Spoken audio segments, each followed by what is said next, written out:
have what we would say in Ireland, throwing the kitchen sink at this, as in I've lots of things that I could go through here, but at any point, if there's questions or if we want to take a tangent on the conversation, if it would be more beneficial to pause and talk about something, or pause and talk about something in relation to VR, that's absolutely fine too. As so while I have an agenda, absolutely willing to diverge from that agenda or take things in a different direction. Now let me see. I'm not overly familiar with Collaborate, so if I go to the next slide on my PowerPoint, does that work? Yeah. Okay. So just obviously start off with some intros about myself. Then the structure I have, and I'm willing to adjust this, was I was going to go in with thinking big, so looking at some of the broader concepts of digital learning within the digital age. So taking in online learning and face-to-face learning, and trying to think of where our learners situate themselves within a broader digital context now that we live in such a connected world. So we look at learning ecologies, then look at some helpful models and theories of digital learning, some of the ones that we would introduce to our teacher educators here and our teachers. Then I'll get practical, so look at some of the tools that I would use with our pre-service teachers, looking at online and blended learning, and how do we be real about what we're trying to get our students to achieve in online and blended environments, and how do we make sure that we map that out so that it makes a coherent sense across a semester or an academic year, so that we're hitting on enough interactions and enough experience types for students. And then time depending, I have fairly recently in the last couple of years, launched a module here on teaching our pre-service teachers about online and blended learning, and I've done some research on their experiences with that, both when COVID was in place in situ, so they were actually teaching online, and then when they returned to the classroom, what was the impact of going through pedagogies of online learning and looking at digital tools and how that related to their practice now that they're back in the class. So that's what I've planned. If, as I say, happy to go off on any tangents if there's any questions. That's a little bit better. Okay, so I'm trying to take a look at I can see you better now. I'm not overly familiar with Collaborate, so I'll flick between my slides and the camera. Hello, okay so far? You can hear me all right and everything? Yep, great, okay. So I just wanted to start, I won't make this political, but with a hand of friendship and solidarity to our colleagues from around the world, particularly those who are in Ukraine. I just looked on the map from Sumy State University, which I think is very close to a lot of trouble in your country. So just to say that we extend our hand of friendship and solidarity to all here. So a little bit about me. Therese gave me a lovely introduction. So my original degree, my primary degree, was in business studies and entrepreneurship. Therese was a wonderful mentor and guide at that time. And I went on then to do a master's in e-learning here in DCU. And following that, then I did my PhD in digital literacy. So a lot of what I do at the moment is in that intersection of creativity, innovation, and digital technology. So I do a lot of work in the digital learning and digital literacy space. So looking at integrating technology into the classroom, but also developing digital competence in students. So what is what is information literacy? How do we develop that? What is communication and collaborative literacy online? How do we develop that? But also I do some work in entrepreneurship in education. So looking at educators and helping them to view problems and opportunities within the education space and begin to think about themselves as change agents in the education space, because it's notoriously a difficult space to change, in that big ship turns slowly. But I want to help them to begin to see themselves as change agents in the education system. So that's a little bit about me. Obviously, there's other things I do, like I'm run ragged with small kids at home and all of that, but that's of no consequence to today's conversation, I don't think. So I wanted then to start by thinking big and this idea of learning ecologies. So learning ecologies, as I mentioned at the outset, are really about trying to consider how ourselves, so you can view yourself as a part of a learning ecology, but also to consider our students as part of learning ecology. So where do we sit within a new digital environment where people are connected in so many ways to both each other, to resources online, to online communities, to networks. And how do we begin to think about leveraging that both from a teaching and learning perspective as educators, but also to view our students as agents within this learning ecology. So they come to our lectures with a certain set of networks and connections and communities that they belong to. And how does that impact on how we deliver our teaching? So for example, I know you guys are talking a lot about VR. So let's say we bring them in and we have a VR space set up.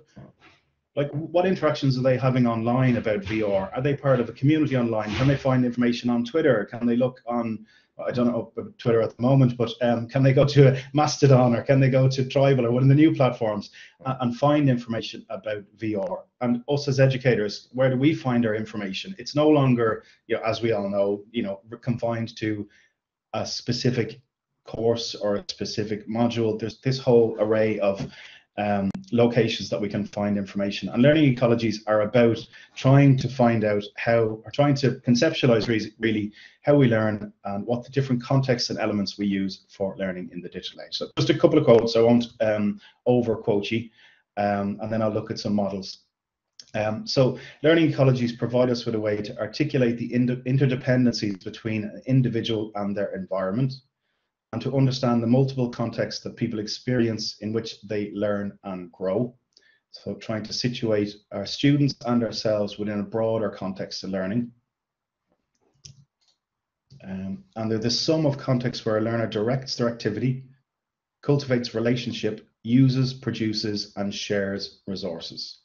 So as an example, I've done a piece of work with one of our PhD students who's looking at learning ecologies for our qualification in primary school teaching. So they're doing they're a coordinator on a master's in primary education, and they're now trying to look at their students and say, well, what is their learning ecology? So they come to my classroom already with these set of communities, groups, resources. They can create online using YouTube and podcasts, and they create resources and share them on teachers' pages on Facebook.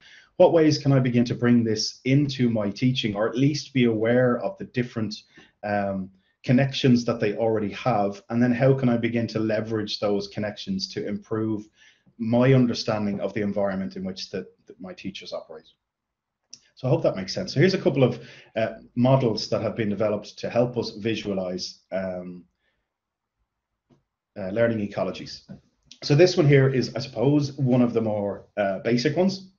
So it looks at trying to conceptualize a learning ecology from the physical to the virtual, and then from the formal to informal. So trying to look at our students and say, what are the different spaces that our students learn? What are they gaining from that? Are they aware of the different possibilities and potentials that lie in those different spaces? Can I provide them with resources or links to help them survive or thrive in those spaces? So you might have the formal and virtual, which is off campus in class. So that's online learning. You might have the formal and physical, which is on campus in class. So they would be very traditional university-led approaches to learning. So we would have, for want of a better word, control over those, in that we deliver our online learning, we deliver our face-to-face learning. But in the bottom half, we also have these spaces where our students can or have the potential to learn. So that in the bottom left there, we have our physical informal. So what are our students doing on campus, but outside of class? Is there ways that could be leveraged to inform or to improve the teaching that happens in class? Are we aware of that? Do we try and bring that into the conversation? Do we provide opportunities for that in the center there, that leakage between the spaces? Do we bring it into our teaching and learning? And then the bottom right, we have virtual and informal. So off campus and out of class. What are they doing online? I mean, are they interested in our subjects, or us as educators? Like, I spend a fair amount of time on Twitter, and I share my publications and I share my musings sometimes. And a lot of the interactions that I have are really informative. So I may share a paper and somebody will say, have you considered, actually recently I shared a paper on entrepreneurship education. It was a kind of a scoping paper looking at further education teachers and their attitudes to participating in an entrepreneurship module in an education program. So how did they feel about it? And some of the replies I got were looking at digital entrepreneurship, had I considered that? And I've used that to move on with my practice. So it's trying to help us to visualize the different zones or areas that our students or ourselves can engage with. So just to be clear, I hope I am being clear, but just to clarify again, we can all be part of learning ecologies. So myself as an individual academic, I have a learning ecology, which at the moment, I'm not taking any formal classes, but I've taken classes on Udemy about programming, and recently about building VR worlds in anticipation of this project, just so I have a sense of what that is. I have an informal relationships here in work where you meet over coffee, and we might end up talking about VR and AR, and I get influences from those conversations. I have my online life where I'm on different platforms like Twitter, and I have those discussions. It's about trying to visualize that so you can map and see the different opportunities that exist. Any questions or comments so far? Does that make sense? Yeah. Okay. So then we have Barron's Learning Ecology Framework, which, as you can see, is a little bit more complex, and that tries to bring in different aspects of an individual's life. So in the center, we have what Barron calls fluency development, which is essentially our development in a specific area or a specific field. So that's what we're trying to achieve. And if you look around that, you'll see that there's all these other areas that feed into it. And this reminds me actually of some of your entrepreneurship educators, David Ray's opportunity recognition model. And David Ray, his opportunity recognition model would say, we don't only look at the problem, we look at all the tangential parts of our life and see, like, do we have connections that can help with this? How do our hobbies feed into this? How does our family feed into this? What supports can we find? And in a way, this is similar in that it's trying to, this is what I'm trying to get better at. However, there's lots of different ways I can improve, lots of different areas that I can draw upon. I'll just go from 12 o'clock clockwise around. I won't spend too long on this. I've embedded links within this presentation, so if anybody's looking to read a bit more, you can just click on these. But Barron talks about work, so obviously my job, so professional practice, CPD. In school, I might take courses. At home, I might have hobbies that may feed in, may not feed in. Very random fact for you, but I recently launched a podcast for the DCU Institute of Education called Let's Talk Research. And during my time in IADT, I would have been a very active musician, and for a number of years afterwards, and I spent a bit of time using editing software, and in a strange way that has fed into my ability to run a podcast, because those skills in audio editing have really helped me in terms of the speed. It hasn't been that much of a challenge. The challenge is just finding people to come on and speak to me.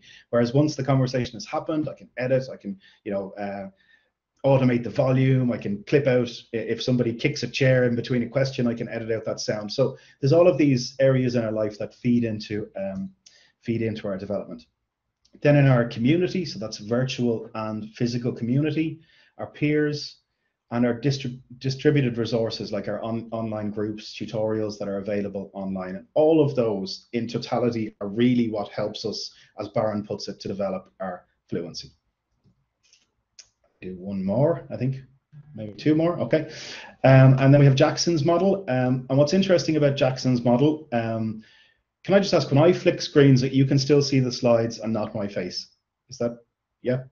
Okay, good. So, because I'm trying to look at G at the same time and then flick back to my slides so that I can get the nods and the faces of confusion in case I need to explain something again. So what's interesting about Jackson's model is that he begins to bring in the idea of past and future.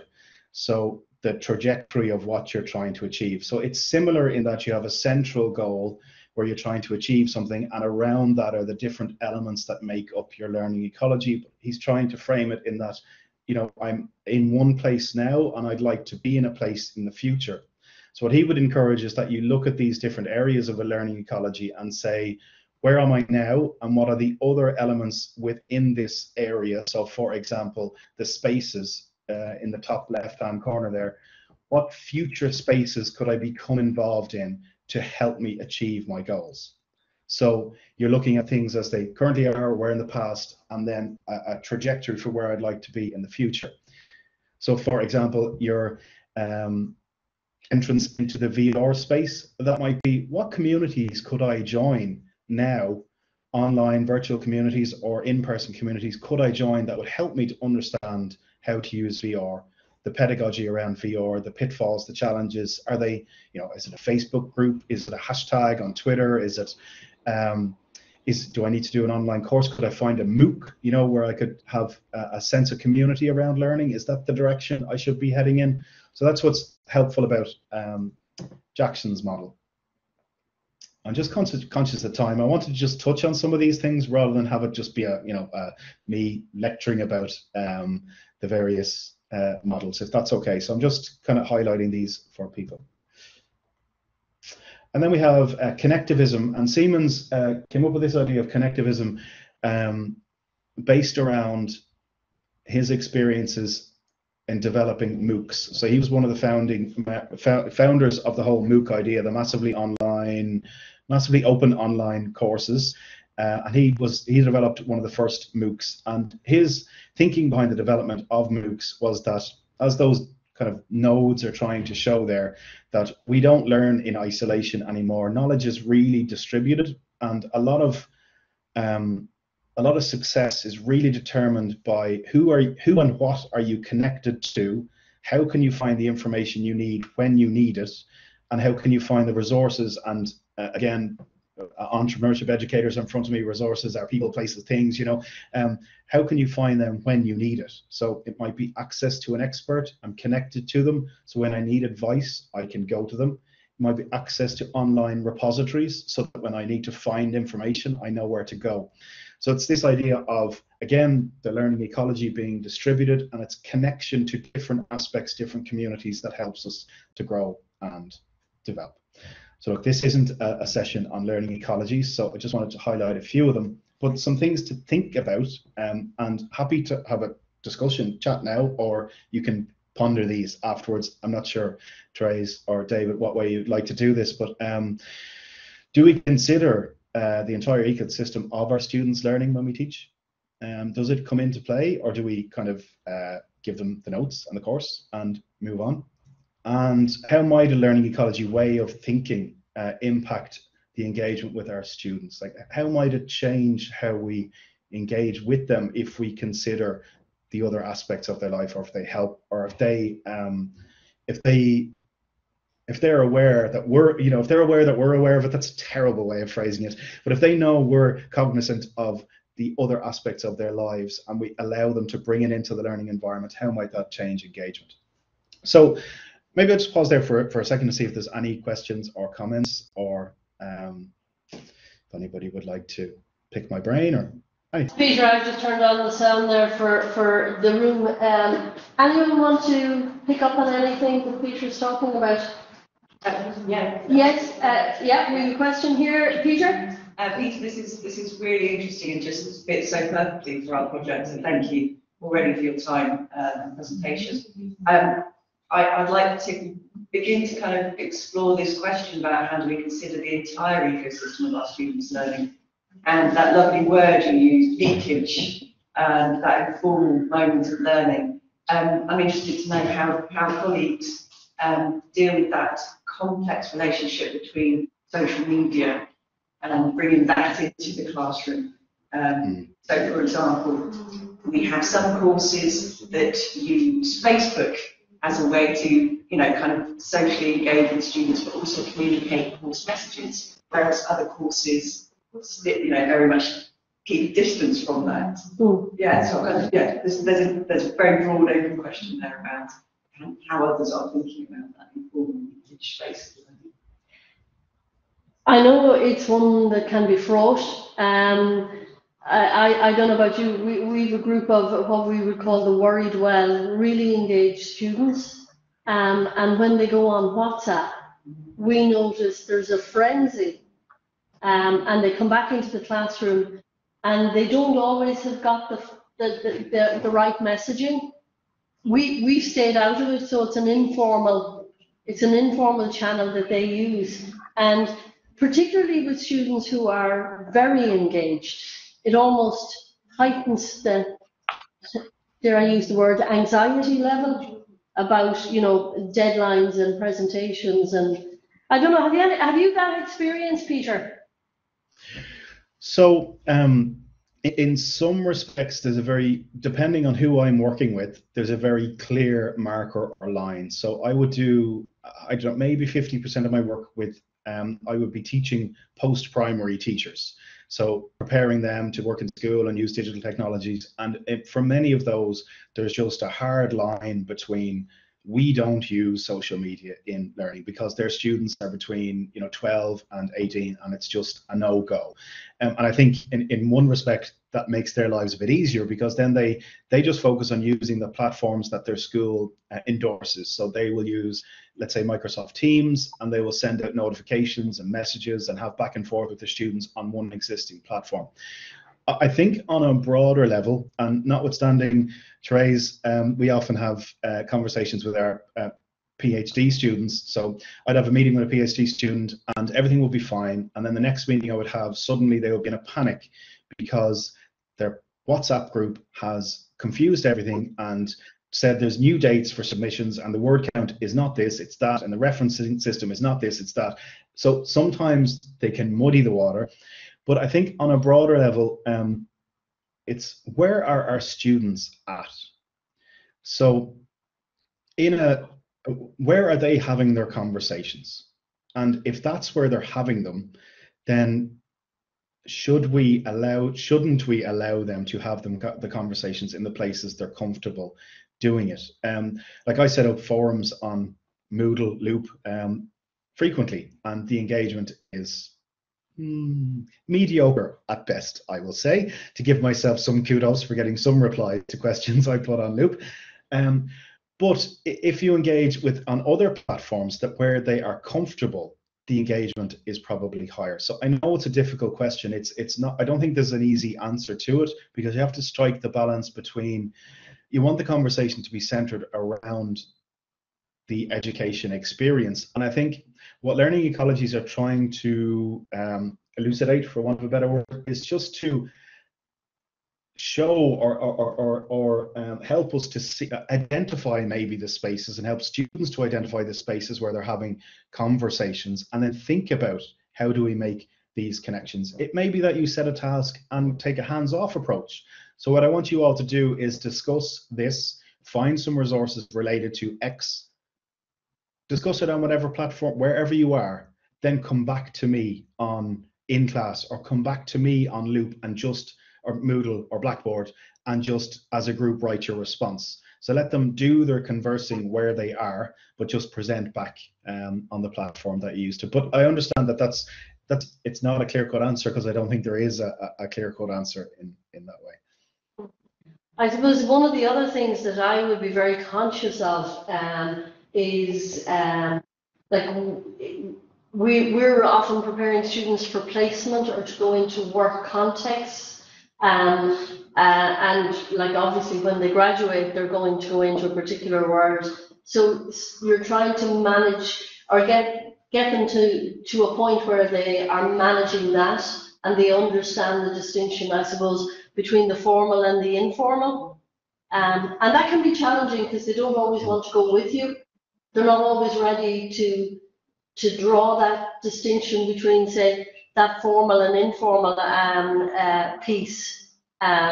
Whereas, you know, if we're getting them ready for placement, we're trying to really push them into the formal space. So yeah, it's an interesting and I one. think you're dead right. And I think one of the things that's challenging about this learning ecology idea is that we're encouraging ourselves and our students to look at the informal too. So we tend to push towards the formal, but they are doing learning of some description in the informal, and it is challenging to think about that leakage. So how do the connections happen? How do we encourage them without making things too informal? You still want to keep things professional, and you still want to keep things in that, you know, formal education space, but allowing that leakage between the two. So yeah, it is difficult. But I think just being aware of it is the first kind of step, being aware and thinking about connections that you might make. Can I just raise a small quick point? Yeah. If that's helpful. I think there are two things that I keep coming back to in my own mind hearing you talk. The first one is that in a lot of professional workspaces, people now use Slack. Yeah. And we introduced Slack into our student and staff ecosystem for both staff and student communications a few years ago. And it has been really successful in creating a space where students really do engage, but also they learn a formal workplace environment. And that's worked really well. But the other thing is, I also have noticed you can't stop students wanting to be somewhere where you aren't. And that should be the case. I'm fine about that. Yeah. Okay, and great. Thanks. Yeah, sorry, Peter. Just to address that very quickly before I move on, I think you're right. So we don't have to be there, but I think it's how do we encourage them to bring in what they have learned, even if we're not there, but to acknowledge that they are there and there is learning happening in that space, or that potentially is learning or connections to learning happening in that space. So I think you're dead right. They don't want to see me on Facebook, and they're not even on Facebook anymore, but you know, they don't want to see me wherever they are now, some app that I'm not aware of, Snapchat or something. They don't want to see me on there talking to them. So I think you're right. We should leave them to it. Okay. Okay, thanks, Peter. I'll turn us off again. Okay. Then I just wanted to bring things down a level and just look at some approaches for online and digital learning that might be helpful. So again, this is not a in-depth session on any of these, just to highlight them and maybe have a conversation around some of the key ones. So the first is Anderson's model of online and blended learning. Sorry, just get back to my notes. Which looks very complex. I understand that. He focuses on four different lenses, which are community-centeredness, knowledge-centeredness, learner-centeredness, and assessment-centeredness. But essentially, just to break this down in simple terms first, he basically says, look, there's three ways that we can provide content to our learners online. Now, obviously, it's a scale, you know, where we have one end of the scale is completely self-directed and the other is you know, completely directed by the teacher. But to help us to think about how we might do it, he defines three different ways. The first, if you go straight through the center of that diagram, you have a teacher essentially putting content in a repository, and the student can find and locate and work their way through that repository of information in whatever way they want. So the focus is not on community or developing a sense of community. The focus is not on teacher-student relationship. The focus is on provision of resources. So we essentially make a bank of resources on a topic available to a student, and they work their way through them in whatever order they want. So very unstructured, very unstructured, self-directed manner that students can go through. But self-directed in a kind of a, if you want a better word, chaotic way, in that if the student doesn't have the skills to know what to do in order or what information they need, that can be very challenging for a student to do. Then if we move to the right of that diagram, this would be a structured approach to online learning. Not about community, it would be more concentrated on independent study, but the teacher plays a role in structuring the content in a way that the student can navigate their way through. So you imagine the likes of a MOOC or a fully online course where, you know, my camera pops up, welcome to section 1. Section 1 will include the following, and I work your way through resources 1.1, 1.2, 1.3. At the end, you'll have an assessment. Following completion of that assessment, section 2 will be made available to you. So very structured, but completely self-directed. And then the more kind of community of practice, collaborative approach will be on the far left, where the teacher-student relationship is important. And that would be more akin to a blended learning approach, where the teachers and students would meet live online, would discuss content, would have engagement. The students will be encouraged to collaborate on activities. They will be encouraged to work together, interact with each other, and interact with the teacher or the lecturer, whichever the case may be. So just helps to visualize those. You may be familiar with some of these, so if you are, you could just let me know and we can move on. And again, I'm just conscious of time. I wouldn't mind just hitting on a few of these things. So next then we have TPAC, which is the Technological Pedagogical Content Knowledge Model. It again looks relatively complex, but the idea behind it is trying to get educators to consider the different aspects of their abilities when bringing technology into the classroom. So you have technological knowledge in that, can I use the technology? Do I have the technical skills to bring the technology into the classroom? You have the content knowledge, so that's your subject matter. Do I know my topic? If you are a scientist, do I know the chemistry that's required here? Do I know the elements? If you're an entrepreneurship educator, do you know about Ray's opportunity recognition model? What is it? What does it do? Do you know what entrepreneurial behaviors are, etc.? And then you have the pedagogical knowledge. So that is, how do I impart learning on my students? So what are the different models around transferring content from me to my learners? And what this model is trying to visualize is that each of these has a push-pull factor on each other. So you have, the first there is technological content knowledge. So that's around,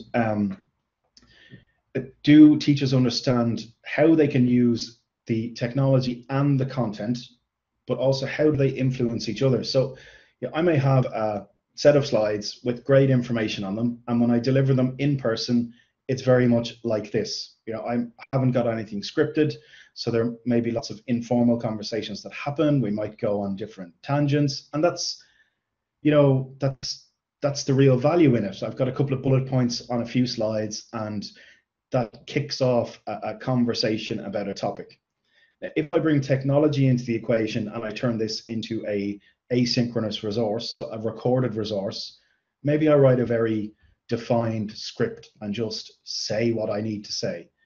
Now that might lose its value because the original pedagogical approach was a conversational based approach.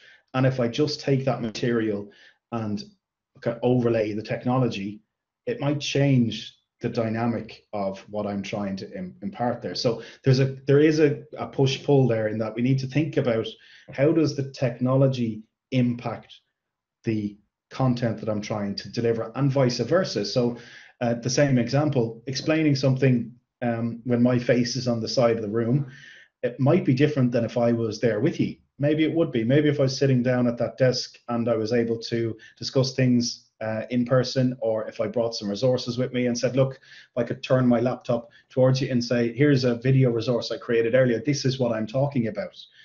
Or here's the tool that I use to create the e-learning authoring tool that I use to create my content. That might change things slightly. So thinking about the interplay or the push-pull between technology and the content that we're delivering. So it's very often not a straight swap.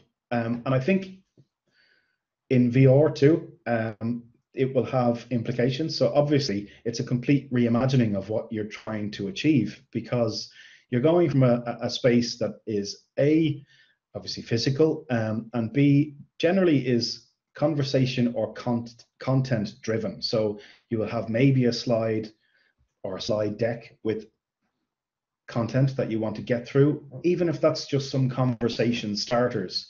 Your starting point is a piece of text, or possibly a video or an article that helps you to launch a conversation. That changes completely if the start of your lesson is somebody sliding on a VR headset. So how does that change the content? How does it change what you're trying to deliver? Your content's presented in a completely different way.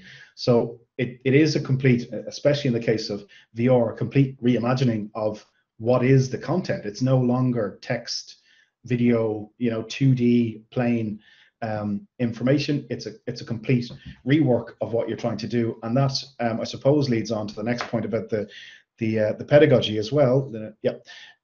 So if the content has changed and the way you're delivering the content has changed, no longer conversation based, it's 3D environment, interaction based, what interactions do I want them to have? Like, how am I going to ensure that they learn?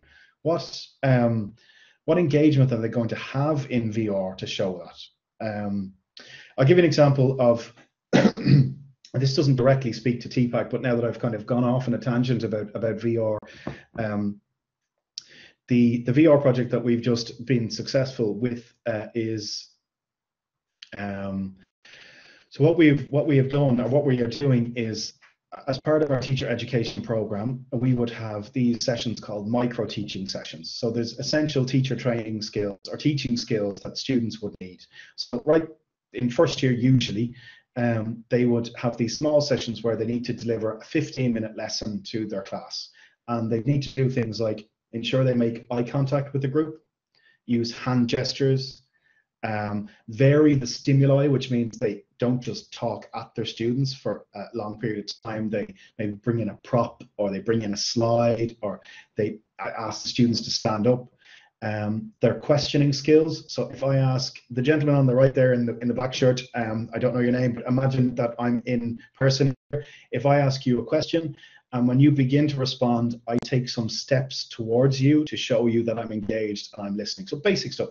So what we're looking at in VR is creating that virtual environment where there's virtual students in the room, and the student needs to show that they are using hand gestures. If the virtual student asks a question, the head tracker will show that they take steps towards that student, so that that's that task complete. The head tracker will look and see how they're making eye contact around the room. We have voice analytics software, if that's the right word. There's more of a techie person involved in that part, which is looking at tone of voice. So are they varying the pitch and tone of their voice, and they're not droning on for the 10 minutes. So that's what we're doing. Now, maybe that was an easier translation from the physical to the virtual world, but we still have to think about, I mean, this is still only in planning stages. Like, what are we trying to achieve there, and how can we monitor it? Like, and what's the benefit to the student? So how is that different than in person?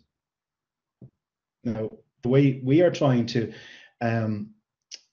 the benefit we're trying to bring forward for the student is that usually micro teaching happens once throughout a teacher education degree. So that might be 4 years, and they do it once.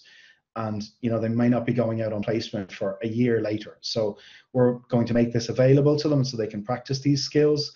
We're going to use some biometric data to analyze their stress levels and talk to them afterwards and speak to them about, managing their nerves. So your heart rate was higher there. Were you nervous? Is that what part of that was making you feel stressful? Was it the questions? Was it the using the hand gesture? So we're going to bring in a qualitative layer on top to speak to them. So the digital part is the biometric data and the VR environment, but then the follow-on part is speaking to them about that experience and seeing what additional supports we can offer. Anyway, I know that was a slight tangent, but I thought it made sense there. Time check, we are on 10:02, okay.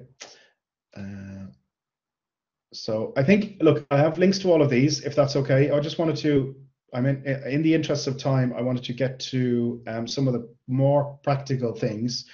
The main one being this ABC design for learning approach, which is based on universal design, UDL, universal design for learning. Thank you. Yes. So we use this approach in DCU to help us look at online and blended environments and think about what experiences are we trying to provide to our students, and how do we go about doing that over the period of a semester or an academic year. And UDL essentially looks at these different areas that we would traditionally try and incorporate in a classroom, and then think about the tools and strategies that you might incorporate in an online environment. So you have things like knowledge acquisition.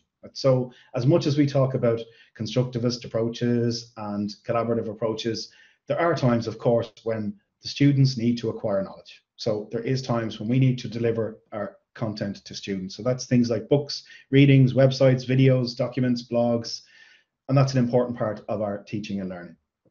We also want to provide them with opportunities for collaboration. So how might we allow them to collaborate in an online environment? That might be a wiki, might be an assignment or a task, not Skyle, that should be Skype, apologies. So they might be on Skype, although Skype's nearly dead now, it might be Zoom.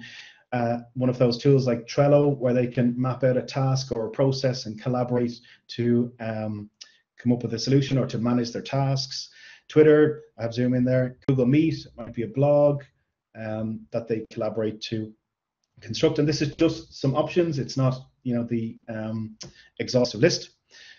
And then to discuss. So what opportunities might we provide them to discuss in online platforms? So there's loads there, but things like forums, chat rooms, comment sections on YouTube, or a podcast. You might provide a podcast to them and they comment underneath it and discuss what they thought about that podcast. Investigative tasks, so inquiry-based learning. So I want you to go and find this information for me. I'm not going to provide it for you. Again, that might be things like online tasks, a web quest possibly. So online sources like journals, databases where they consult and find information. Practice, so they to demonstrate their skills. Practice. I suppose practice and production can often be there's a lot of crossover between practice and production.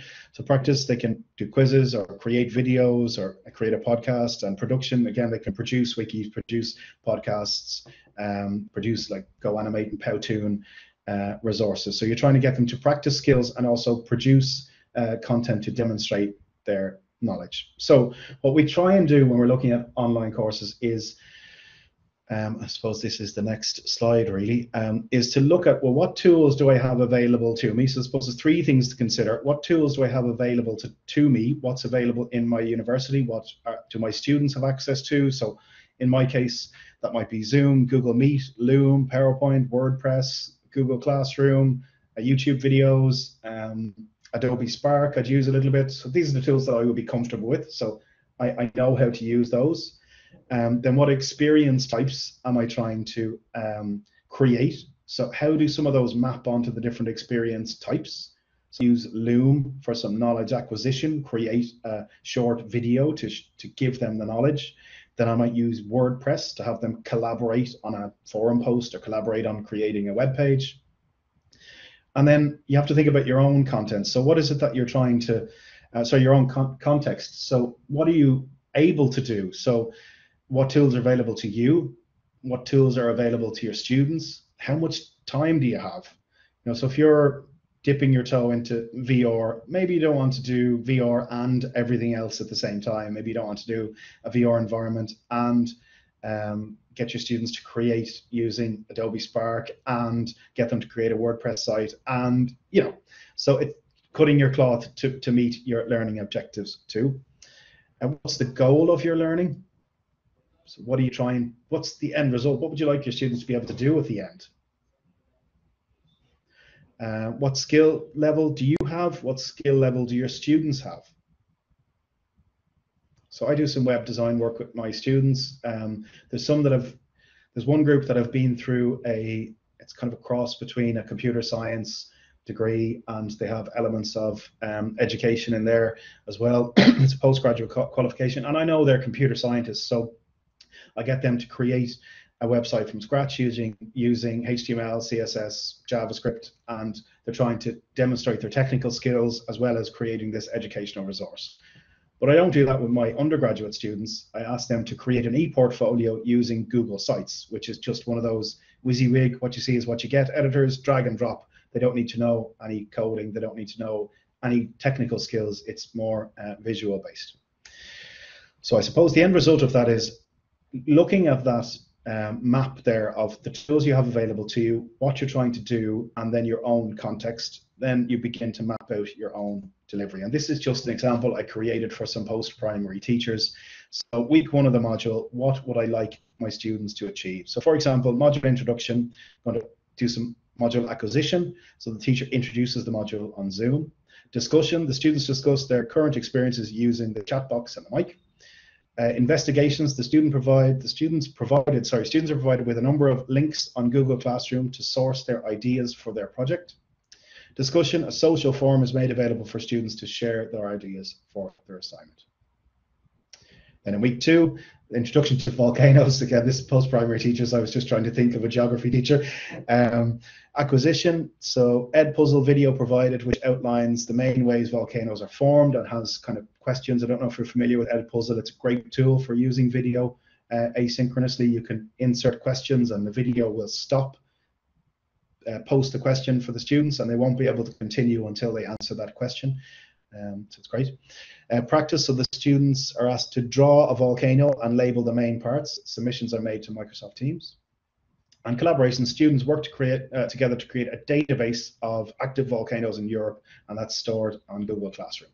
So I think one of the things that's really helpful about trying to think about those different areas of collaboration discussion is it helps us to design our learning in a way that's focused on different experience for students, but also helps us to be realistic, I think, about, okay, so if I want to do discussion, what do I need? Okay, so maybe a forum is good enough. Okay, I don't need to throw the kitchen sink at this and set up a Mastodon server for my students. A forum is good enough. Or I know we've talked about the learning ecology. Maybe they discuss this in their own space and come back with their reflections. So I think this helps us to map out our learning according to the different tools and technologies and also the experiences we're trying to create. I'm conscious of time. Maybe Therese could give me a steer here. I think we're pretty much at time. I had yeah, we're close to time. Yeah, we're close to coffee. But do you want to make a wrap up and we can maybe ask a couple of questions? Yeah. So look, I'm happy to share. This is available online. I delivered a module to my post-primary pre-service teachers, teaching them how to do all this, and I got their feedback on it. Just I suppose to highlight one of the key things that they learned actually. Or they found was that the skills they learned online were just as applicable in the class. So it really helped them to focus on their pedagogy, focus on their approach, think about questions, because we focus so much on engagement and said, look, if you're on Zoom, how are you going to get students to engage? And it really helped them to just look inward at their practice about engagement and think about, you know, if I'm in a class, maybe a video is better than me talking for a minute. Maybe I can show them a video to get their engagement. So look, that's available online and I can share that at a later date. Fantastic, Peter. If you don't mind, we might share the slides, or if you're okay with that. Of course, yes. Yeah, so I have some links in there to some of those resources. Okay, listen, you're an absolute star. Thank you so much. Really appreciate it. A question from anybody? There is an awful lot to think about, actually, but that's really interesting that the finding from the students was that they, you know, the fact that you forced them to think about it in a digital world made them actually think about it in the real world as well. That's a really interesting finding. And the other thing, just to say, on your VR project, Peter, the real value that strikes me for that is the capacity for the student to practice on their own once they master the technology piece. The capacity for them to actually upskill on their own is really interesting and potentially really valuable, which was something I hadn't considered. So what we might do is, you know, we'll share with you the outcomes of this project as well, because I think you might find you're probably a little bit earlier in the process than than we are at this stage. But we'll definitely keep in touch and share with you the outputs and keep you involved in the conversation. Great. Listen, thanks a million, and I know you did this. He did this at short notice for us, so I really appreciate you, you know, taking the time, Peter, and coming to us. Next time, hopefully, we'll have you on campus. It's time we got you over here, okay? I know I have to run to a lecture now in half an hour, so that just didn't work today. So. No hassle at all, and really appreciate it, Peter. And go and get yourself a coffee and get your head in the game. Thanks a million. Okay, take care, folks. Good luck. Enjoy the rest of your day. Thanks a million, Peter. Bye.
Hi, for the online guys, hi Constantine, Alexander. We're breaking for a coffee. The president is going to pop over and say hello to the group. So if you want to grab a coffee, and we're due to kind of kick back again at about 11:30, 25 to 12. Is that okay? Yes, that's fine, Therese. Always fine, do. Okay.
I'm delighted that to welcome Paul Curran to meet you. Paul is our educational technologist, and I kind of asked him maybe to have a chat with you about life.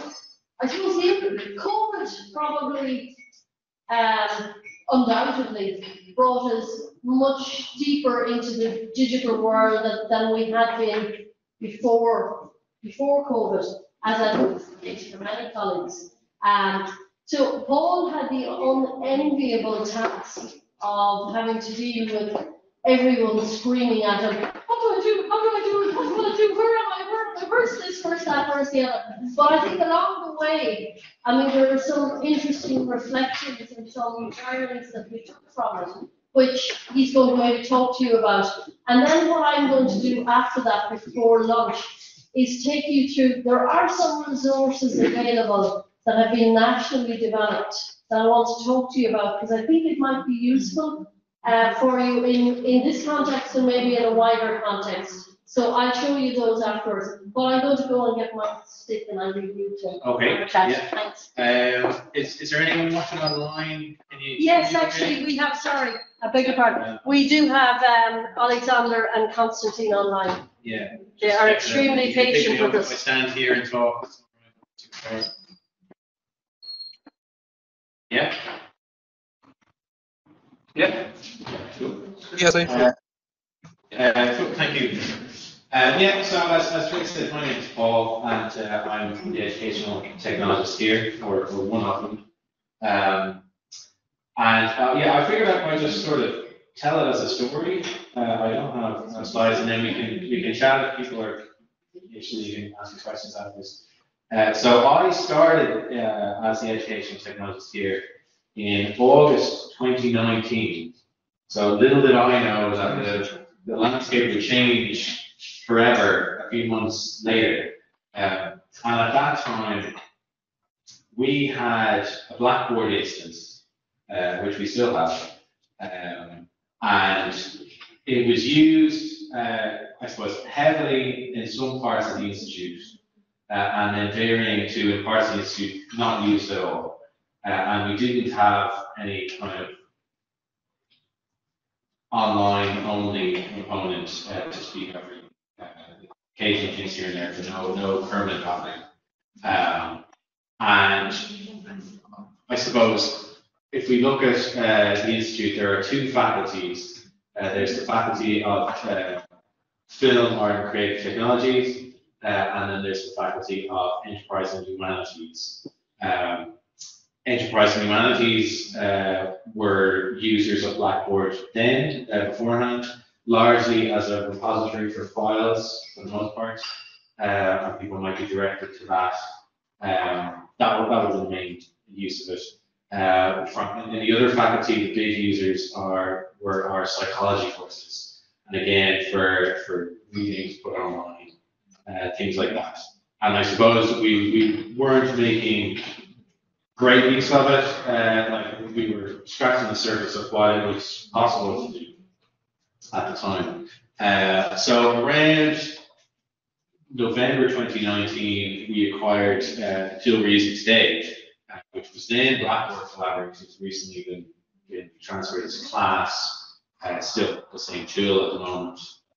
Expect a few changes to come along the line. So before that, we didn't have a tool like this where we could dedicate an online video conferencing space to every course on campus. We had a few licenses for Adobe Connect, which were shared as the need arose. So very limited use of that, and you can imagine the difficulties of that, or the limitations of it as well. We could have 5 at a time, and people had to ask me or my predecessor for the license, and inevitably didn't get used as much. So we acquired that, and we only really started telling people about it in about January, February 2020. So it turned out to be very timely. We made some resource on that, so that was fortunate. And then, of course, COVID happened. And what we found was the people who were already Blackboard users had a natural place to go. They were already using it, and they enhanced their use of it. What we found on the other side of the institute was we also had Microsoft Teams available to us as part of our Office tenant, and we had made no use of that whatsoever up until 2020. And with COVID, some of those courses found that was more suited to their needs. And you all remember, I imagine, people worked very quickly, in March 2020 to find tools that worked for them. And it did take a while to settle. Like, some people were using their own private Zoom account for the time being, just to get over the first few weeks. And we, in general, we don't have a Zoom account here. We didn't support it. And there were concerns about the security of it, some of which I think have been allayed, but we still don't have an institutional license. We prefer to use the 2 platforms we have. So we've become now like very much a 2-platform institution, which causes, I suppose, some difficulties for me. I have to support 2, try and put some shape on that. Acquire some courses one way, some courses the other way, and it causes, if we're going to integrate other applications into one, the other people are going to have to use that too. So we've had a balance of that. But I might go into some detail as to why some courses prefer Blackboard and others prefer Teams. The way we work with Teams is, so if you take one degree program and say one of the course grades looks after the enterprise, they have 4 years of a degree program, and within each year there'll be different modules that the students take, and let's say there'll be about 8 first year. What we do with Blackboard is we have a connection with our student information system, and we create a Blackboard course for each of those modules. So first year student will have 8, depends on the course, it varies a bit. As they go up the chain, they have next 4 years. Some years they have 3 or 4.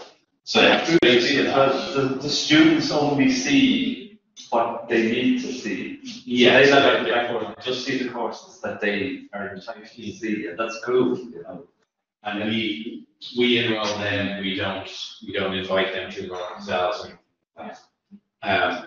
So that lends itself well to courses where, you know, a lecturer is given a module, they go and they take it and they do it not in isolation, but, you know, they have control over their module, and it doesn't necessarily involve a lot of collaboration with the other modules. Whereas, say, with like the extreme example is our film course, who are 100% teams, and one of them only yesterday stopped me and, you know, was going on about how great Teams is and how you can't imagine how they worked without it before. And they would have a lot of modules that are inherently collaborative. So imagine making a film, the script and production and post-production aren't operating in isolation. And the different lecturers would have different roles across those modules. So while the modules exist on our student information system as separate entities, it didn't really make sense to have different virtual learning environments for each one. And so what we've done with teams is we've created one team for every program year. So a first year student will have just the name of their program, year one. That's the one team that they're by and large. And within that, they might use the channel feature within Teams. So you can have separate conversations within a team around a topic. You know, they might be limited to only a subgroup within the team. And that has worked very well over there in that department. And so they've kind of evolved in different ways. There are pros and cons to each. I mean, the collaborative nature of that works really well for them. It does run into a few difficulties, say, when assignments on Teams are set to the team as a whole. So all the lecturers have access to that. Some assignments maybe they'd rather work in that more isolated way where one lecturer has set it, knows the rubric, is the only one who is really grading it. So it has pros and cons, but by and large that has worked for us. So I suppose it's been about working with the lecturers and their needs and trying to respond to them rather than saying, this is our virtual learning environment and we're imposing it, sort of pedagogical implications of that. And I thought I'd say a bit more as well about some of the challenges we had. So there are practices that we do in person that you know, we found, and I'm sure you found it too, they're hard to replicate online. So say a lecture with slides is fairly easy to replicate online. You know, we have these video conferencing tools, you can show the slides to everyone. And some people actually see a benefit to that, you know, that well, everyone is, you know, has a good view of the slides, whereas if, you know, you might be at the back of an auditorium, you might have a worse view than when you're watching on your screen. And of course, the distance element to it has an advantage. So we're working different things. Some practices we have, say in design, they want to work, well, they're accustomed to working in a studio. So a student might be working on a project, and it's not a collaborative project. You know, they're not working with their peers, but they are working in a studio. And in a studio, people can see what other people are working on, and they're not necessarily collaborating on it. They don't have a formal role, and they don't necessarily have an arranged meeting to talk about that student's work. Maybe they will towards the end, but for the whole process that they're working kind of in public. And so we struggled to exactly replicate that online, one of the things we found, Miro boards, I don't know if you're familiar with them, a type of whiteboard, and they became quite popular over with our graphic design course and other places in the institute. And that was a good substitute. You know, you're never perfectly replicating things. And everything has its own qualities. But that was something they found that, they could share these links and you would have view access to your peers' boards as they worked on them. And you could even see the mouse in some cases, depending on what they're working. And one of the benefits of those as well is that you're not limited by space. So in the design studio, it's a room and it's got walls and it's a finite space, and people are given a portion of that. With Miro boards, you can go on forever, and you don't have to take down your preparatory work when you start moving towards the finished product. It can still exist, so there's a benefit to that. They did get a few large touchscreen screens, so they might be able to show Miro boards, and they probably will continue to use them as part of their workflow now into the future. Even though the remote reason is gone for now. Anyway. Yeah, Peter, who is the head of design, will discuss that this afternoon. Yeah, great. When you see the studio, and he'll discuss as well some of the limitations with Miro that he's discovering now too in terms of display. Right. Yeah. Well, if they're huge. Right. Yeah. But he'll talk to you about that. He's very interested in the subject. And I've had all sorts of philosophical conversations with people.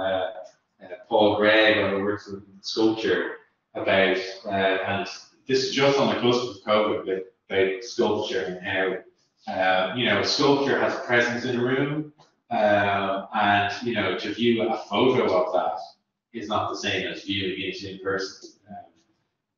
But I suppose that we do have to compromise them as well. So this is the best available alternative to the real thing. Another challenge we had was being able to critique other work. So we found that if students are working on large files, video projects, or very high definition graphics, and a lecturer is accustomed to dropping in to them, checking in on how they're doing, and maybe giving a little bit of feedback. And in person, that would, could just be leaning over a screen and seeing how it's going and pointing at something and giving a suggestion. And some lectures, depending on where they were based, were having internet quality problems, and they could just about have a video call with people, but they wouldn't have been in a position to, say, download a large file that had been exported by the student, and then make some comments on it and re-upload something with annotations, or and so that was a challenge. Like we found there were certain apps with Adobe, say, where you can mark up something that exists in the cloud, things like that. But that was kind of an ongoing challenge, if people's internet speed is limited, how do you get around that? And some things are just there's a trade-off. Like if you use remote, you don't have that capability. One thing that came out in the discussion we had with the outset was that when it came to the studio practice, some of them reported that they had to sit up the front of class in order to see properly what was going on with the lecturer sometimes. And also to hear, because if you had any hearing difficulty, to hear what was being said in terms of the direction of the lecture. In animation we were talking about, could be a problem. And they found that to move that process online with some of the tutors was fantastic, because the tutors set up 3 cameras, including close-up on the work, pictures of themselves, etc., etc. And suddenly all the students were very close and intimate with the lecturer in a way that they wouldn't have been. And that was totally unexpected.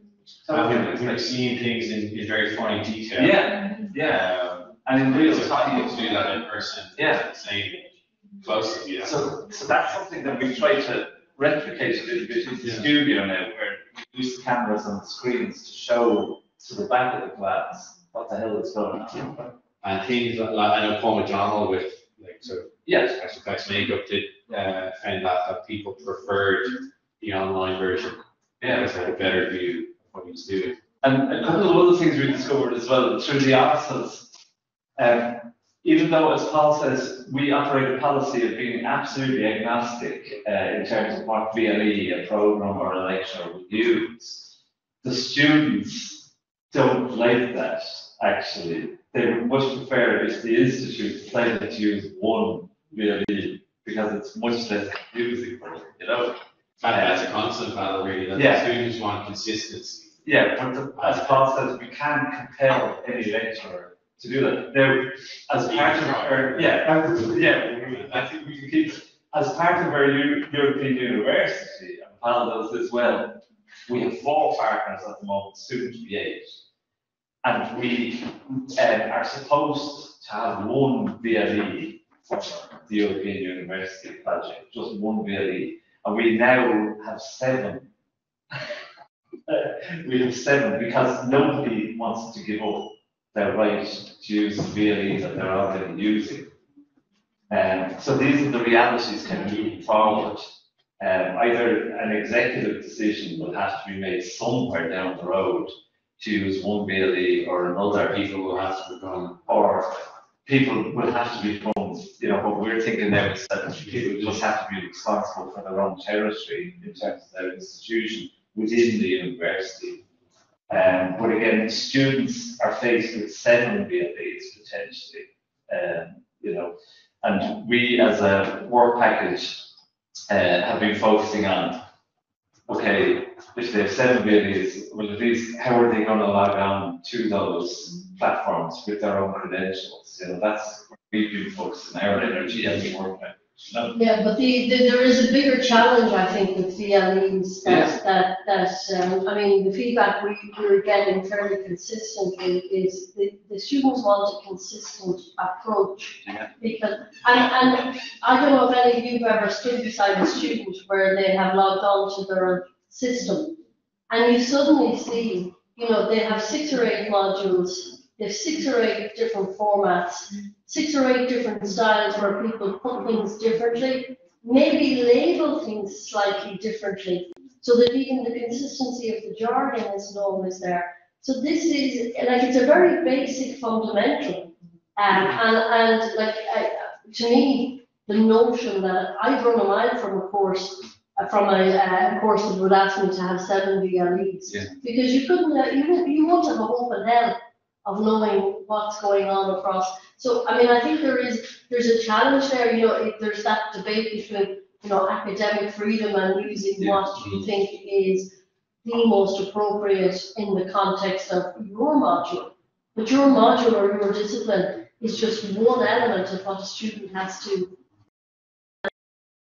In, say, the department, I try very hard to reuse Blackboard Collaborate, and it's fairly uniform. That doesn't mean we haven't some deviations in there, but it's just, even within Blackboard Collaborate, we all use it slightly differently, and we're trying to move towards a consistent look and feel that helps the students. Because what we find is that students who are organizationally challenged, which is often students who have a need of some description, like the 2 tend to be linked, that becomes an absolute nightmare for that student. Whereas, you know, you're a student at the other end who's, you know, coping. And then in the middle, there's also that challenge of us as educators to not to spoon feed them and to get them to a point where they are able to deal with this kind of ambiguity, which they are going to face, which they face every day of the week anyway, let's be honest. So it's a fine tuning between you know, not sort of putting the breadcrumbs all the way down the table, and helping them to exercise independence and you know, not expecting to, you know, not sitting in a huff because it isn't the thing, to actually helping them manage to develop skills that are going to start We discovered really, you know, that you know, if the platforms don't work for the students, they migrate immediately to the informal areas that Peter was alluding to earlier. Yeah. I think that's You know, which if we don't create a space for that, and an allowance for that, vision for that, the students are just there anyhow, you know. So yeah, I mean it's a big problem. Yeah. That I've really recognised that some of the early examples wasn't bad enough, right? I mean, in many ways because they're complicated spaces. Inevitably, they're complicated. I think that's one of the yeah. I think one of the big projects I've had to work on really locally with my program staff team is around linguistic consistency. Saying, okay, we've got this thing, it's called this thing. It needs to remain that thing. The name needs to remain the same all the way through. This is not an active interpretation. Yeah. It's not, nobody's being oppressed. Yes. Yeah, actually, we're just trying to create a clear line of communication with students. Yes. And if we're calling one piece of assessment evidence or an outcome the same thing repeatedly, Yeah. but you know, it's amazing how quickly things can become distorted and refracted through these kind of lenses of interpretation. And the same applies to IADTs as well. Yeah. So I mean, I went through this whole process of Matt will remember this, of trying to come up essentially with a style guide for how we use Moodle. Yes. Within our program, just within our program. This is just a small, tiny fraction of the whole in terms of the university. And it was incredibly difficult just to get people on board with that process. And what it does is that then distributes itself out across all sorts of other modes of communication. What we're really talking about here is how good are we at communicating what it is that we do as an institution or even just as a program. And it turns out we're not very good at that. Absolutely. Because we're poorly disciplined actually. We need certain decisions making. I mean, in our case, certain decisions need to be made at a certain level. Yeah. Remove the option to make to interpret. Yeah. But one decision that we did make as a group, which was really interesting, we've struggled to stay with it because of what happened with the pandemic, was that we adopted a principle of inviting students to go to the information rather than sending the information out. As soon as we start to send information out, that's when a lot of the distortion and muddying happens.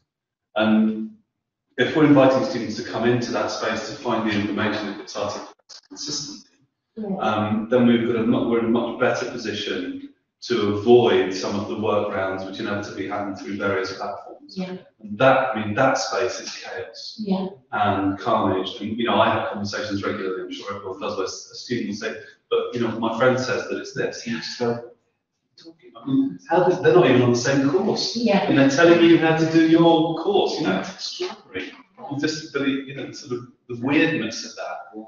But the power, what you understand is the power of those different spaces. You know, I think the talk about leveraging these different spaces, on the one hand, I kind of get it, you know, building a sort of ecology of learning spaces via these different bits of technology. At the same time, it's complicated enough with 3 or 4 modes of learning, rather, you know, introducing more of them by these different technologies and platforms. For us, I mean, you know, the scale of our operation is big in terms of student numbers. It's an exponential growth, you know, things grow in terms of chaotic behavior in that space. Really, really quickly. It's like, you know, operates sort of viral.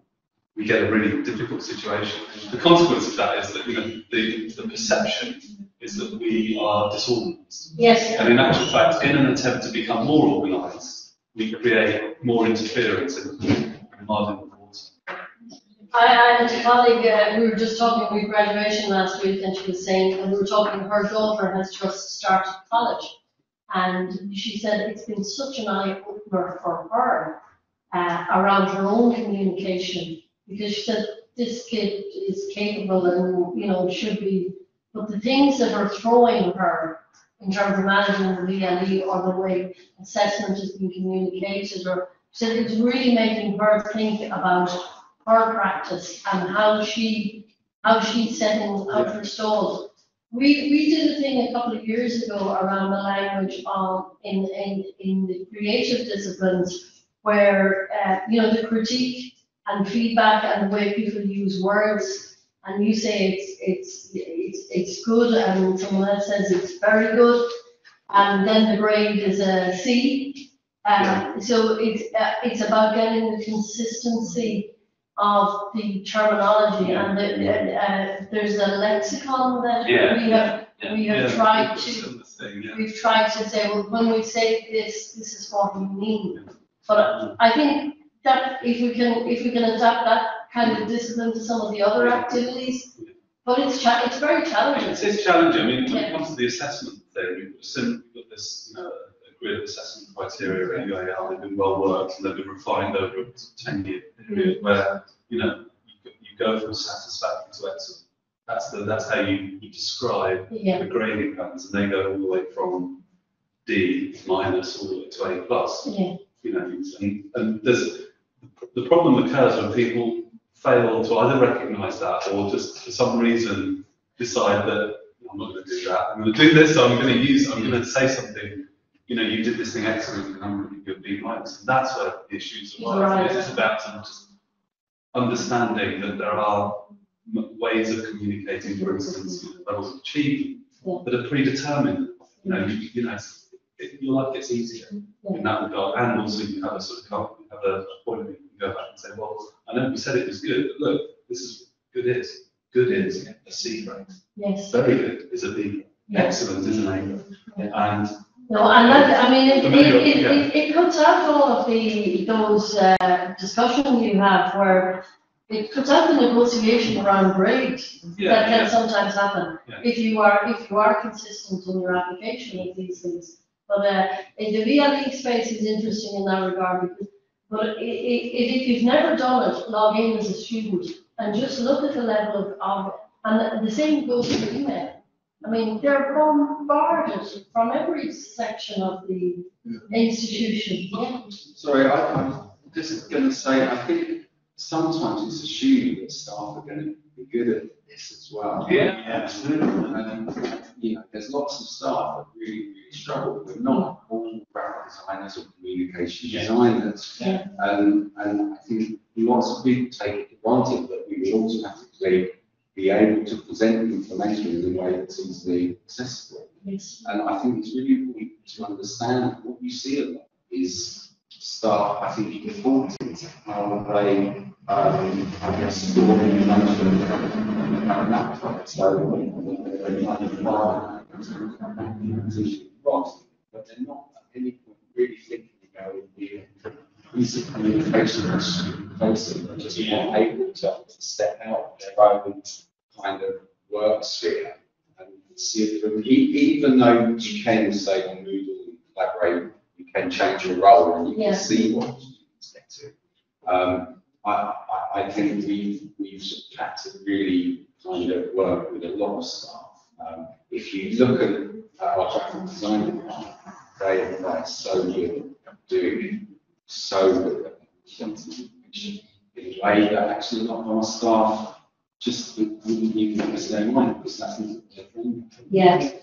I think it probably goes back to I mean, certainly here we're employed for our expertise in a particular domain, not for our capacity. Like the teaching piece that comes second, which is why, you know, the CPD part, continuous professional development, around teaching and learning is so important because it's the space where you can have those conversations, and certainly we find that just on that, Paul, and just kind of briefly go through the way you did the training at the start of COVID, for example. You know, it was very micro, and you know, but it was persistent. Well, basically we offer training on the different. I suppose broken into elements. I wouldn't just do Blackboard. We did, you know, setting up your course, assessment on your course, using the video conferencing tools. And we did have to do that for Teams as well, you know, like, because there were courses who were more heavily using that. And that's one thing I found out I did try to do was to, you know, map each course to which platform they're using and tell people, listen, this is what your course is predominantly using. You know, you should be at least aware of that. And really, we need to be, you know, we need to have style guides per course. You know, the training very much became what you were kind of doing yourself, Chris, with the fortnightly meetings. It was a regular thing, parts, short sessions, you know, and also nothing longer than an hour. And sometimes during lunch, you know, I even joined a couple of sessions that Paul did for the students, and they were literally firefighting sessions. You'd have this number of students, and you know, this guy couldn't log on, this guy had a problem with the password, and Paul would just work through that.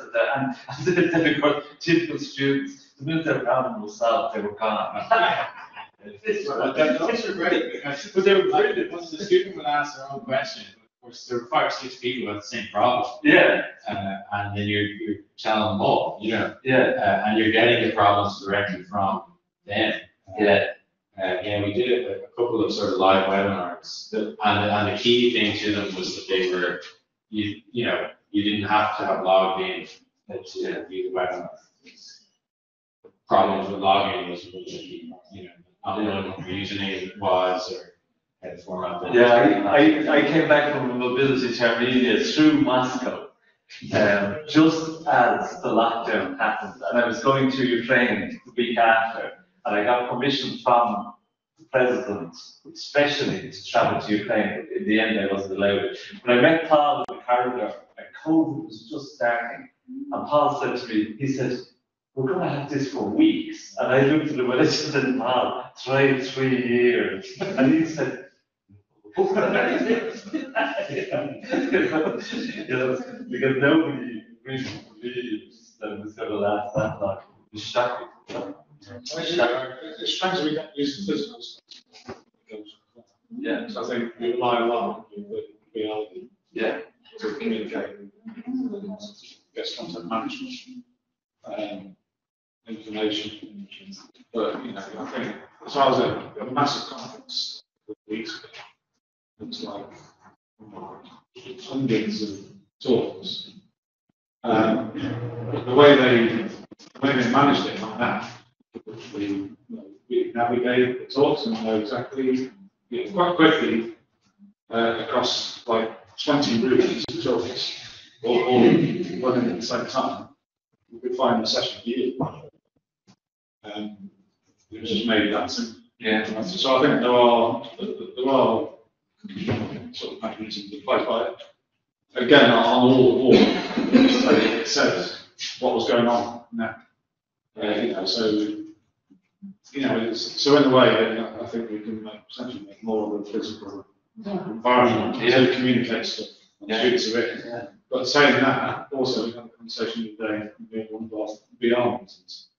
We were talking about the virtual campus, especially bringing us back to nursing technology. So there's a lot of people cashing in now on virtual campuses, basically. What's quite interesting about that is I think modes of communications you walk around the campus. So you've got, you know, a lot of people are replicating campuses, but they're all, it's like, obviously you can do stuff in virtual campus, physical in terms of communication. But on that level, you're also looking at a new way of communicating with people. We're finding when we're teaching, we're finding the challenges of communicating whilst doing VR, or who's talking. I don't know who's talking, and you know, and those sort of interactions. So in a way, we're kind of new kind of words of communication. Just on the campuses, it's very funny. Assuming long before before COVID came, Sumi had done a lot of work on AR for open days. So when school kids arrived at the university, all they had to do was scan a QR code, and then 3D content would pop up on their phone. And welcome to the university, etc., etc., etc. And anywhere you saw a QR code, you just scanned it and you were brought into it. something interactive that was directed to you as a visitor, which was a really great use. That's the point. I think QR codes have exploded. Yeah. Since Yeah. the pandemic.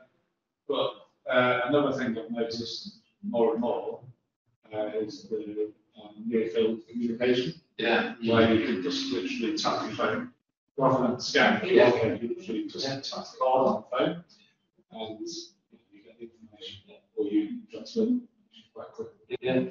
Not to finish on a downer, but the effect of the pandemic on e-learning and online education, you were kind of slightly pessimistic. It's suffered a setback. Now, are you getting at something I said before? Yeah. But like, there are things like, say, it probably reinforced the idea that learning means sitting in a classroom and watching the presentation. I think for our managers, and then people maybe see opportunities for scale in that.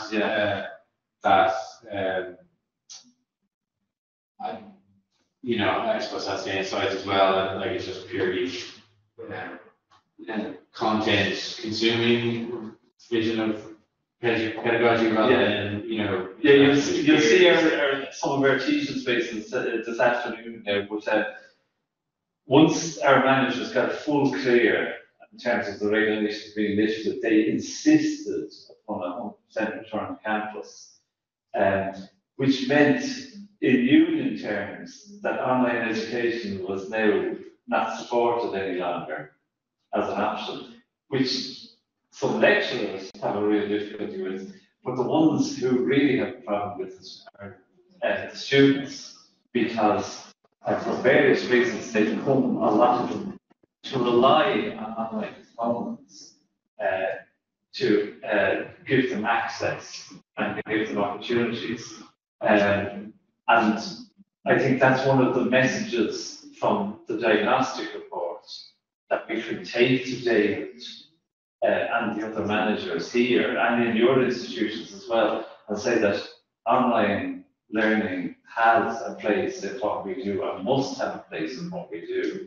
I think it's one of the, I think for me it's one of the unexpected outcomes, unanticipated outcomes of this project. Is that message is well, I think there's a bit of a paradox actually in the Irish context, because our higher education authority has metrics around all institutions moving towards a certain amount of online provision. And that exploded obviously during the pandemic.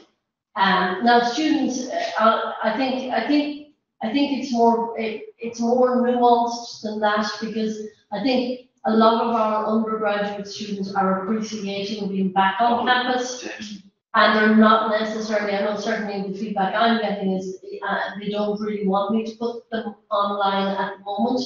They want to enjoy being here and being with their peers. But for postgraduate and for any other provision that we are doing, the expectation now is that it's at least blended. And I mean, so we have got, like always happens in Ireland, we have a union saying this, but on the ground, there are still plenty of people quite happy to teach, particularly on the professional development and master's programs online, because it works for the students and it works for the staff. So it's a nuanced picture, but there's no doubt, I don't have any doubt that.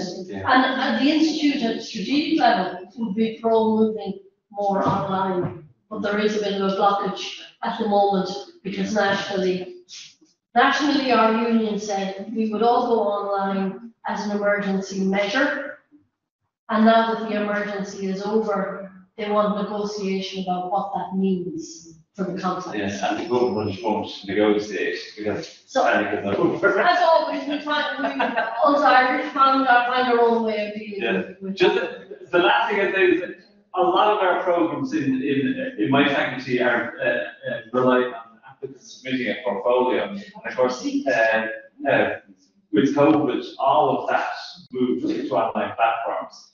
And another unanticipated outcome of that was that we suddenly had the ability to reach applicants from across the world. So our international numbers have hiked dramatically. People coming from, all across Europe, Asia, America, as a result of a measure that we had to take for COVID. So much so there that I think we're very reluctant to move away from the online platform for portfolio submission. I don't think that's going to happen. Yeah. It's going to be online, Yeah. because even from a space point of view, it's so much easier to do it. Yeah, a logistical point of view. So that was a real plus point. Being able to deal with students from, Brazil, or China, or India, wherever, and that was the first for us. So that was a great benefit as well.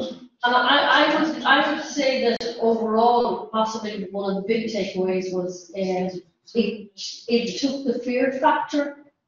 It had a really positive impact on the fear factor. So staff who would not necessarily consider themselves techie, or had been saying, I can't see where I'd use that in my classroom. Everyone has had to embrace it. Yeah. So we got an upskilling level that was exponentially way more than we could have expected. We'd probably be 10 years implementing a moving online campaign to get everyone online in normal times. But we had no choice, and staff had no choice, and they adapted. And I think that's something really significant. So something occurred to me there the other day. Like, did immersive technologies miss slightly in that regard? That they weren't quite as ubiquitous when this pandemic happened. Yeah. And I think some people have more of an appetite for the real world now because of this, and they've been through it.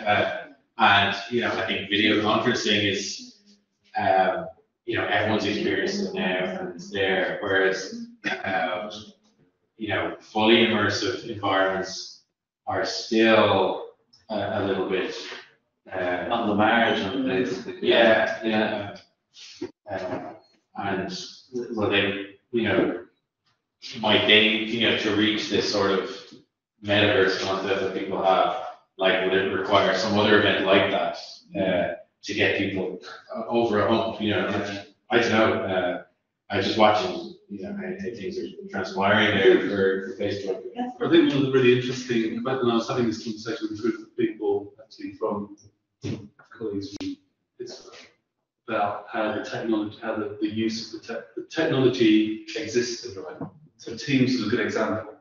The technology that existed was relatively redundant in the context until there was another shock to the lived experiences of people that forced us into a space where we needed to use it.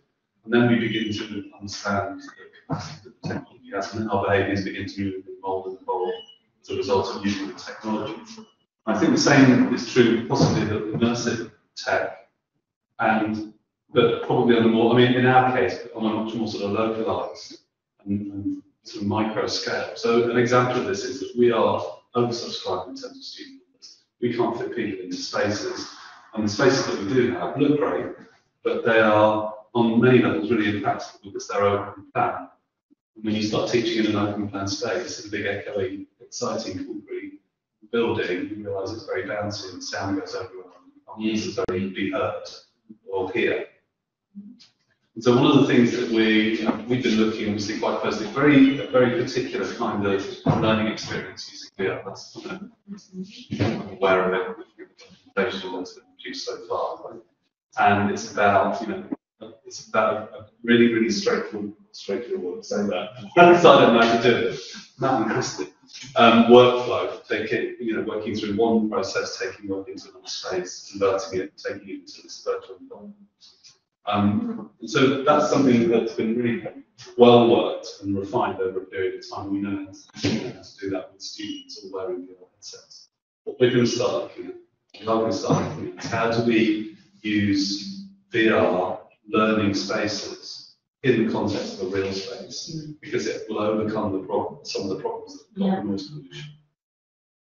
I think that's where the technology starts to get really interesting, because there's that what's it called? It's called pass-through technology, where you're looking through the headset and then you can actually, so it's essentially like sort of an AR / VR experience. I think for us, that kind of technology now feels like we can optimize it more, but in a classroom space. And that becomes for us, because then you could be in a classroom space with a group of 15 students. You can also be moving people in from other places as well. You could have a more active, essentially, learning experience in a virtual / VR / AR environment. At the same time, over there, you've got some people making stuff, and you've got some people over there having some.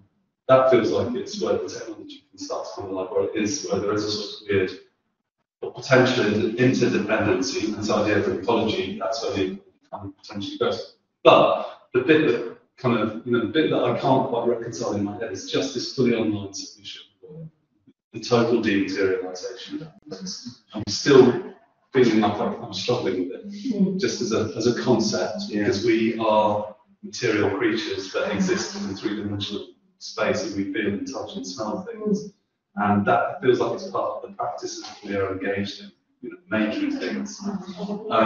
I can see the potential that the technology affords us in terms of teaching and learning, but there's a bit of it, I can't. You still got to make your hands dirty. I've no rational argument against the idea of online submission, right, for work, other than in my gut, I can't quite get my head around its legitimacy in relationship to physical submission and seeing something that's got a quality, sort of physical texture to it. That's the bit I'm struggling with. I completely agree. I'm sure many of us have the concern. I think for me, it's about technology of it no longer being one or the other exclusively. Yes. It's creation of a new form of communication where it's the old and the next. What the next word is. It's not about one instead of the other, one compromising the other, but it's not. Someone could be ready for that on a haptic suit, and then we can fully experience the world. It's really so dystopian. Yes. I'm sure we were actually at the architect where it is to follow the development of the actions and digitalize it, but still during the exhibition you have to still actually make the thing, right? So actually it shows visuals and actually without the actual object, but you still need it. You still want it. Actually, as a human, as you mentioned, you just want to have it, to see it, to touch it. Well, there's a scale there, yes, I mean, there are things, and I think in a way there are some hiding places on the digital solution. And that's the bit as well that I know. No, I think you're right. I just feel like I just made me realise something really important that we experience, even if we're a computing department and we teach programming, right? So, and I deliver the main programming component on the master's course that I run, it's 100 people. And it was okay. I managed to transition reasonably well because I'd spent years preparing for this moment. It was like, finally. Okay. And the truth is that Guinness isn't as good enough. you're not joking. And I think that it was extremely difficult. Even with, I had a lot of experience delivering on loads. I did a massive move, 250,000 people on it in 2014. But I hated it. I had to prepare so much more. 7 hours it took for each hour online delivery for that course. The first time I ran it in the pandemic, and I've been teaching it 10 years. And because I wanted to make sure that the quality was as high as possible. And I think that amount of effort is required to make it really good. And I think people don't realise that. And we were told, your comments about the unions, absolutely right. We were told, just treat it like an ordinary session. It's like, no way. This is nothing like an ordinary session. It has to be completely different. You have to get everything right. It's like producing a film. You've got to get everything perfect. Because people otherwise they just lose interest and can't engage. You've got to think about the experience. And so that was my personal experience. But beyond that, just think about what a computer is. It's a physical thing. Like if we're teaching computer hardware, how are they supposed to do that online? And so we had to deliver physical computing. We had to send them computer components in the post. And so, just from a realistic point of view, even in your Ready Player One kind of like utopia, I'm sorry. Sorry, of course. It's not, but I guess what I'm saying is it's not my utopia, and I'm ready for it. Yeah. And I would say that's a bad route. Someone's got to make that gear. It's got to be a physical experience. And making a computer is like a material thing. It's like you're making a beautiful object. You can't do that on the internet. Yes. It's really, it gladdens my heart to hear you say that, Nick. Because being the, I'm a historian with another hat on. So more than half of me is back in the 20th century. So really, it is an interesting, it's interesting to hear you say that. But there is a point at which we need the physical. Yeah, you can't teach electronics online. Yeah. Not really. You can to a certain extent. But sooner or later, they have to solve. They have to solve their board. The structure is kind of like Lego or IKEA, so that people actually train virtually, but then they just make components and then just So we do. Well, as soon as your student has a problem with the board, it's very difficult to say this. Whereas if I'm rare, I can just go, you just can't do it. And or also, electronics manufacturing. You need to be able to see this stuff. If the board's, Sports drive. it's a physical thing. It's what we call physical computing. You might run into problems where the way we program soldering in our environment has glitches, rather than here's this real life problem that sometimes happens with wires split or something. Let's take 3D printing. But everybody expects 3D printing to be a contemporary part of design and computing practice and physical computing practice. And 5 out of 10 prints go wrong. And if there's nobody in the room, there was one time during the pandemic we were printing hundreds of prints, and our technicians were freaking out. Like, imagine you're trying to make a robot, and one of the gears goes wrong, and you've got stuff everywhere, and you're watching it on the video cam, and you're 10 miles away. Oh, shit. And you can't turn the fucking thing off. That happens. I'm very conscious we've had a very good conversation, which is great. The one thing I wanted to show you, I haven't been able to do. But if I pull up a website, I just literally show you the website. Can Alexander see it? Yeah, we can make it so. Yeah. Whilst we do that, can I throw a question out to the group? Yeah. In relation to BLE, what is Accelerate's relationship with BLE? It's like this immersive platform that we are just kind of ignored, I think, because we all inherently use it, we know its problems. Are we thinking of any element of Accelerate being part of our group? That's just a bit of my real question. We can think about that one. Let's just say yeah. The National Forum. Well, I think the answer was teaching and learning is a business of the online course becomes a learning resource for all new teachers. Is there each of the teaching and learning. So that's why the discussion we were having yesterday was, what are the iterations of the online course? I think it needs to be scalable. Trade now as teaching and learning runs quite a number of CPD courses, some of them, with full credits and certificate, awards for our teachers, and they would be interested in a resource like that online course. So I think it needs to be able to sit on a BLE, and that, again, it comes back to the discussion we're having in Film Review at the moment. Really, we don't have a problem with the 7 BLEs at all. We totally understand that all the BLEs have their own merits as platforms, and as Pixar, I would say, they all suffer something. They're all something.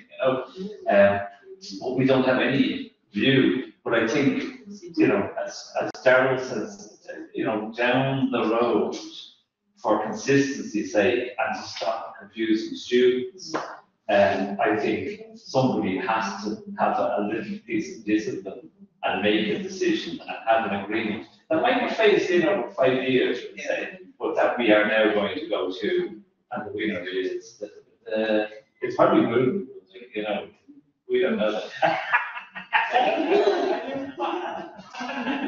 Or we get linked to new European. That's one of the.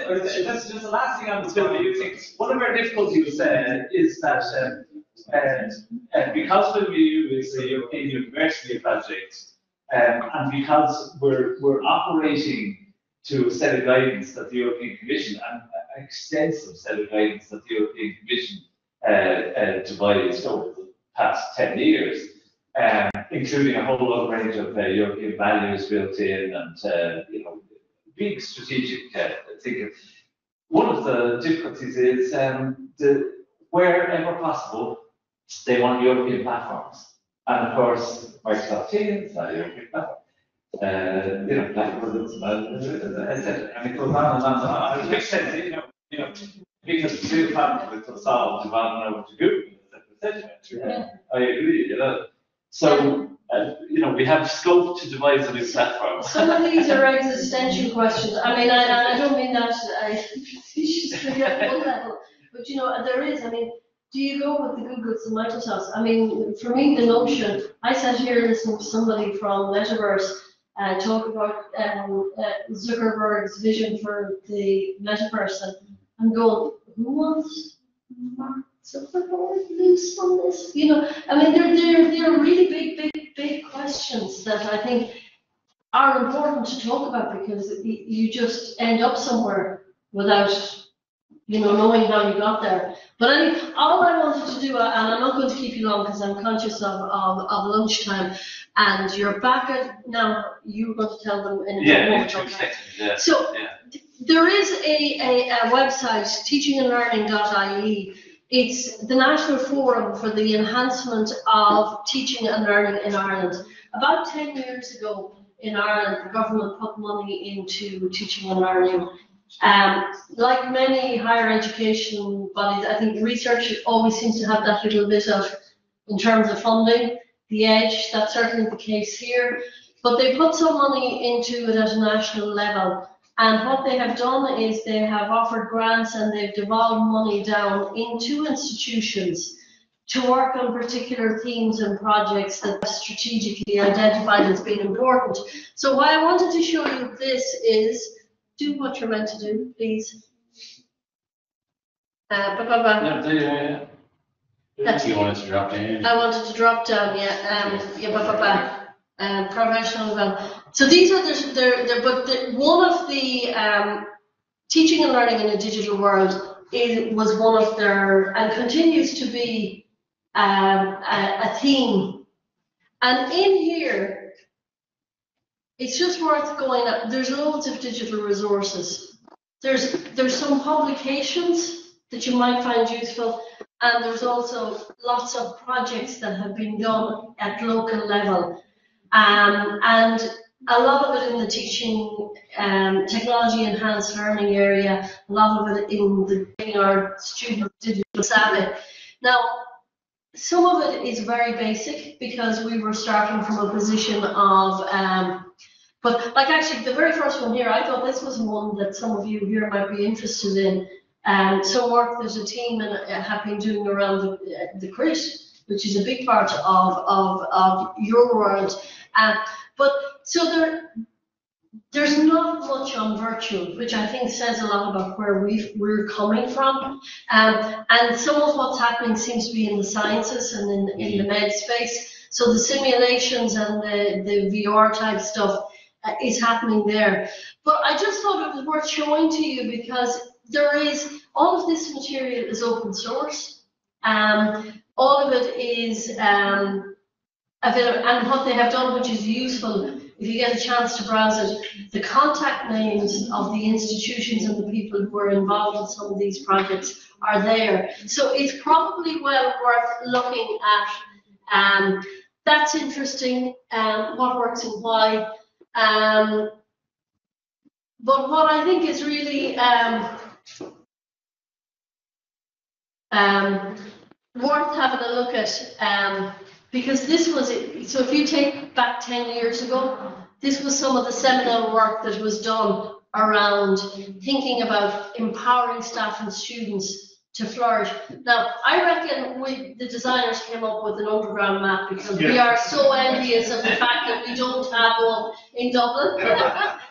But they use it as a way of categorizing how digital technology might support either students or staff or the learning environment. And there's a website dedicated to this. What's really interesting when you dig into it is there's one mention, I think, of VR here as a content creation. That's been and not many of the projects that have evolved since have actually are working in that space.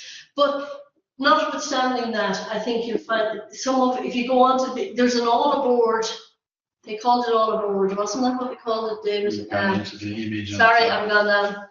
I'm down. I'm going into the. Well, it goes back to what Peter was saying earlier with connectivity.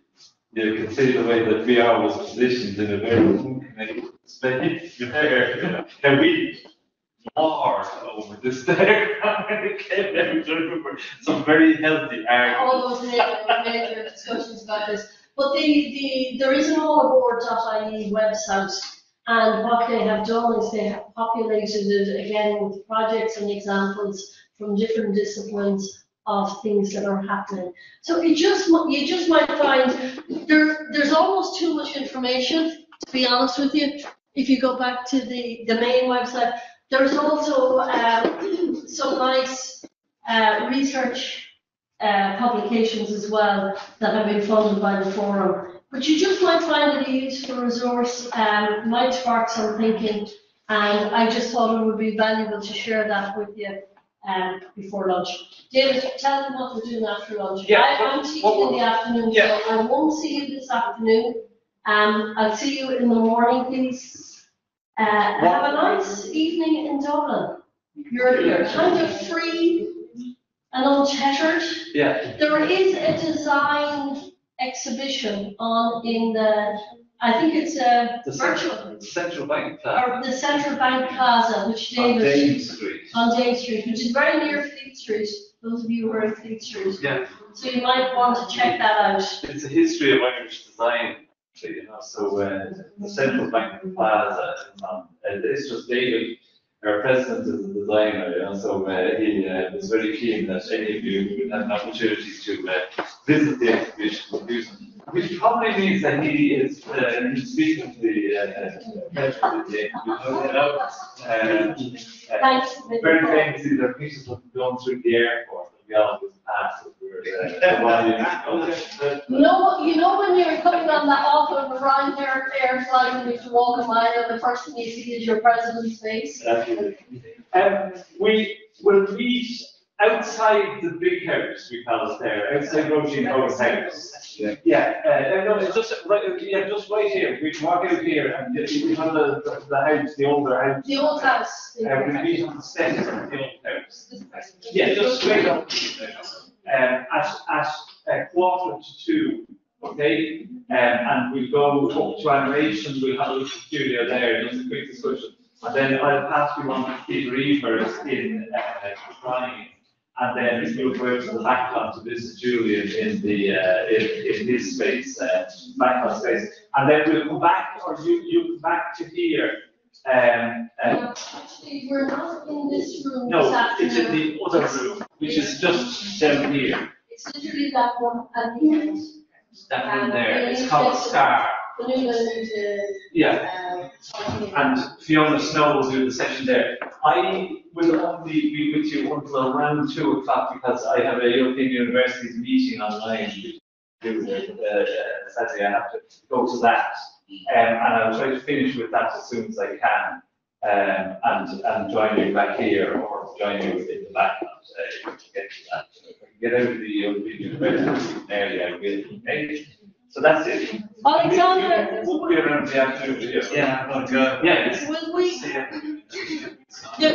We're not live streaming the walkabout at 1:45, Alexander, but we will bring you back in once we come back into this building, which will be about, I'd say about 3:15. I'll see you. Thanks a million. Mind yourself. Yeah, come on.